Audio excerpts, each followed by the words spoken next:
These are the moments that changed Indian aviation forever. At number 10, the 1990 crash of Indian Airlines Flight 605 in Bangalore claimed 92 lives. Number 9, 1999's Alliance Air Flight 7412 crash in Patna with 60 fatalities. 8th is the 1981 Indian Airlines crash in Imphal, 66 lost.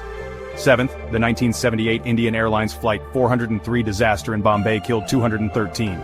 Number 6, Air India Express, Flight 812 crashed in Mangalore in 2010, 158 perished. 5th, the 1966 Air India Flight 101 crash near Mont Blanc, 117 lost. At 4, the 1976 Indian Airlines Flight 171 disaster, 95 fatalities. 3rd, 1973's Indian Airlines Flight 440 crash in Delhi, 48 dead.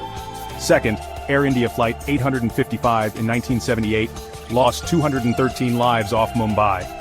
And the deadliest, Air India Flight 182 1985, with 329 lost over the Atlantic. Each event reshaped aviation safety in India.